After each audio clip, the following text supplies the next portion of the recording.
हैं मौसम की। मौसम विभाग के जयपुर केंद्र ने राजस्थान के दक्षिण पूर्वी क्षेत्र के लिए नया अलर्ट जारी कर दिया है। 21 नवंबर से 27 नवंबर तक कोटा, बारां, बूंदी, झालावाड़, सवाई माधोपुर, करौली और दौसा के पूर्वी दक्षिणी हिस्सों में कहीं-कहीं हल्की से मध्यम बारिश होने की संभावना है। अरब सागर से सक्रिय हुआ नया पश्चिमी विक्षोभ और पंजाब की खाड़ी से आ रही नमी युक्त हवाओं के मिलन से यह सिस्टम बना है। बादलों की गरज चमक के साथ 10 से 30 मिलीमीटर तक बारिश हो सकती है। इस दौरान न्यूनतम तापमान में 3 से 5 डिग्री की और गिरावट दर्ज की जाएगी। इससे हाड़ौती और मेवाड़ के कुछ हिस्सों में ठिठुरन बढ़ सकती है, यानी कि और सर्दी बढ़ जानी है। कोटा में पिछले 24 घंटे में न्यूनतम तापमान 12.6 डिग्री तक गिर चुका है। वहीं बारां में 11.8, झालावाड़ में 11.2 और बूंदी में 12.4 डिग्री दर्ज किया गया। मौसम एक्सपर्ट के मुताबिक 23 और 25 नवंबर को बारिश का पीक रहेगा, जिसके बाद 26-27 नवंबर तक बौछारें कम होकर मौसम साफ होने लगेगा।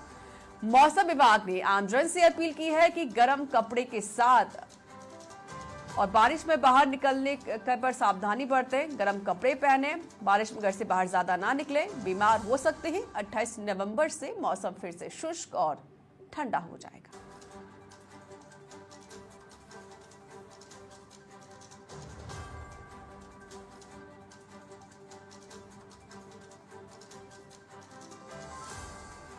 चलिए अपने संवाददाताओं को रुक कर लेते हैं, जो वहां की जिले की जानकारी साझा करेंगे। और हमारे संग संवाददाता है लीलाधर कुमावत, जयपुर से जुड़ गए हैं, और साथ ही सिरोही से अनिल रावल भी हमारे संग जुड़ चुके हैं सीधे लाइव। अनिल, पहले आपका रुक करते हुए, क्योंकि सिरोही में कहीं ना कहीं जो ठंड है वो यहाँ पर ज्यादा देखी जा रही है, लेकिन मौसम विभाग ने भी अब बारिश का अलर्ट जारी कर दिया है। अभी क्या हाल है मौसम का सिरोही में? ये देखिए, जिले पर कड़ाके की ठंड का दौर शुरू हो गया है।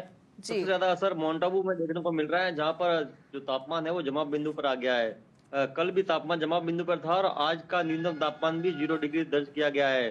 तापमान में गिरावट के बाद जो घरों और होटलों के बाहर कारें खड़ी थी, उनकी छत पर बर्फ की परत जमी गई है। साथ ही मैदानी इलाकों में भी घास पर ओस की बूंदें जमी पाई गई है। माउंट आबू आ रहे पर्यटक इस मौसम का जमकर लुत्फ ले रहे हैं, पर लोगों की दिनचर्या में इसका खासा असर पड़ा है। जी बिल्कुल, देखिए दिनचर्या में खास असर पड़ रहा है, क्योंकि ठंड की वजह से लोग बाद में ही बाहर निकलते हैं। सीधे रुक करते हैं पिंक सिटी जयपुर का। हमारे संवाददाता लीलाधर कुमावत भी जुड़े हुए हैं सीधे लाइव।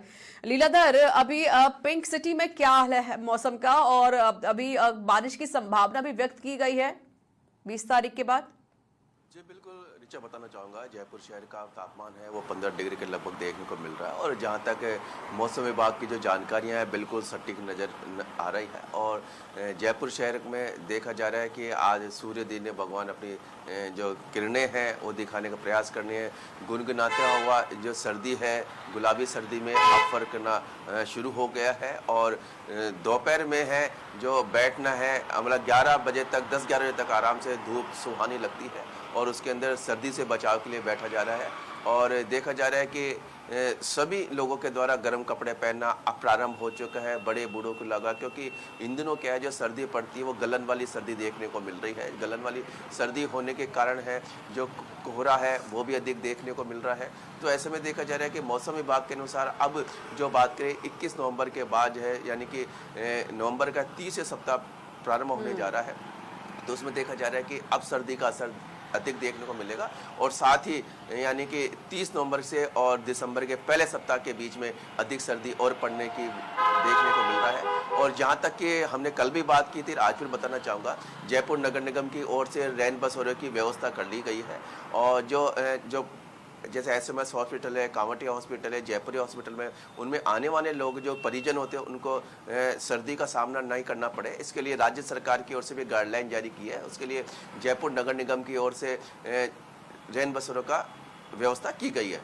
जी रिचा, बिल्कुल जाहिर है लीलाधर, और अभी शासन प्रशासन दोनों ही अब अलर्ट भी हो चुके हैं। और हमारे संवाददाता माउंट आबू से सीधे लगातार जुड़े हुए हैं अनिल रावल, क्योंकि वहां पर सर्दी का प्रकोप सबसे ज्यादा देखा जाता है। पहाड़ी एरिया है, राजस्थान का उसे हिल स्टेशन भी माना जाता है। अनिल, क्योंकि जो माउंट आबू है वहां पे काफी लोग घूमने के लिए भी आते हैं, चाहे वो कैसा भी मौसम ही क्यों ना हो, वहां का नजारा ही कुछ अलग देखने को मिलता है। और आपने कहा कि वहां पे बर्फ जम रही है, सर्दी बहुत ज्यादा बढ़ रही है, क्या वहां पर भी अभी बारिश का अलर्ट जारी किया गया है? इसके अलावा जो लोग घूमने के लिए आ रहे हैं वो क्या वहां पर इस मौसम का भी लुत्फ उठा रहे हैं? अब घूमने आने वालों में सबसे बड़ी संख्या पड़ोसी राज्य गुजरात की होती है। ऐसे में जैसे ही मौसम अब ठंडा हो रहा है, गुजरात से बड़ी संख्या में पर्यटक अब माउंट आबू को रुक कर रहे हैं और इस मौसम का लुत्फ उठा रहे हैं। और सुबह बर्फ को देख के वे रोमांचित भी हो गए। वहीं बारिश की बात करें तो मौसम विभाग के अनुसार 20 से 21 नवंबर के बाद बारिश का अनुमान जताया जा रहा है। सबसे ज्यादा असर स्कूली बच्चों पर दिखाई दे रहा है, क्योंकि स्कूलों के बच्चों के समय में परिवर्तन नहीं किया गया, जिसके चलते स्कूली बच्चों को खासी परेशानी हो रही है। और अभिभावकों की लगातार मांग है कि स्कूली समय में परिवर्तन किया जाए। और बिल्कुल अनिल, देखिए जो लोग घूमने के लिए जाते हैं, जो पर्यटक हैं, वो अक्सर देखा जाता है कि या तो वो सावन के टाइम में जाते हैं या फिर वो सर्दी के टाइम पर घूमने के लिए पहाड़ों पर जाते हैं। अब वहां पर जो लोग, स्थानीय लोग हैं, उनके लिए क्या, कैसे ये संकेत, क्या वो लोग खुश है क्योंकि उनको रोजगार मिलेगा अगर पर्यटक घूमने के लिए पहुंचेंगे तो माउंट आबू में? बिल्कुल, जैसे ही सर्दी शुरू होती है ऐसे में पर्यटक जो है माउंट आबू को रुक करते हैं। ऐसे में जो स्थानीय लोग हैं, जिसमें होटल नीचे से जुड़े लोग, टैक्सी चालक, वो अन्य जो पर्यटन से जुड़े लोग हैं, उनमें उत्साह का माहौल रहता है कि पर्यटकों के आने से उनकी आमदनी बढ़ेगी और रोजगार भी मिलेगा। ठीक है। अब जिस तरीके से हमारे संवाददाता ने भी कहा, लीलाधर कुमावत ने, कि भाई रैन बसेरों का भी इंतजाम अब जगह जगह किया जा रहा है, तो क्या माउंट आबू में भी या फिर सिरोही में भी सुविधाएं शुरू कर दी गई हैं प्रशासन की तरफ से? जिला प्रशासन द्वारा माउंट आबू नगर पालिका, अबरोड नगर पालिका और जिले भर के तमाम जो नगर पालिका है उनको निर्देश दिया गया है कि आने वाले समय में ठंड का प्रकोप तेज हो सकता है। ऐसे में रैन बसेरों का इंतजाम किया जाए। नगर पालिका द्वारा आने वाले 5 से 7 दिनों में रैन बसेरों का इंतजाम किया जाएगा, जिसके चलते जो बाहर से आने वाले पर्यटक है उनको भी किसी प्रकार की असुविधा न हो, साथ ही जो स्थानीय लोग हैं जिन्हें आवास नहीं है उनको भी किसी प्रकार की परेशानी हो, इसको लेकर नगर पालिका द्वारा उचित इंतजाम आने वाले समय में किया जाएगा। ठीक है। लीलाधर, क्योंकि अभी देखिए जयपुर में भी सर्दी का असर देखा ही जा रहा है, क्योंकि अभी मौसम विभाग ने भी बारिश का अलर्ट जारी कर दिया, जहां पर 21 से 27 नवंबर तक बारिश की संभावना व्यक्त की गई है और उसके बाद ठंड और ज्यादा बढ़ जाएगी कहा जा रहा है। कौन कौन से ऐसे जिले हैं जहां पर मौसम एक्सपर्ट ने बारिश की संभावना व्यक्त की है?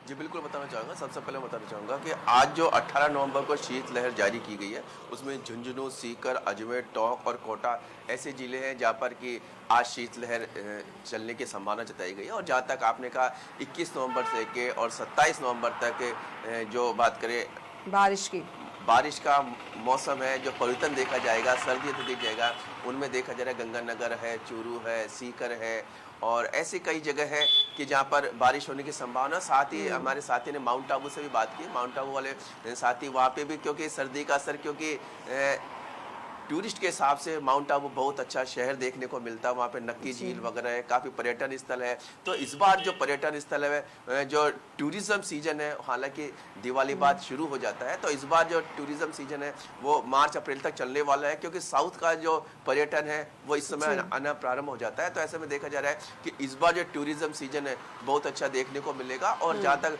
सर्दी से बचाव के लिए राज्य सरकार की ओर से गाइडलाइन जारी है कि रात के वक्त और सर्दी के समय तभी निकले जब काम हो, क्योंकि देखा जाता है कि जैसे जिनकी उम्र ज़्यादा हो जाती है, बड़े बूढ़े जाते हैं, उनको अधिक सर्दी लगती है, छोटे बच्चे होते हैं उनको सर्दी अधिक लगती है।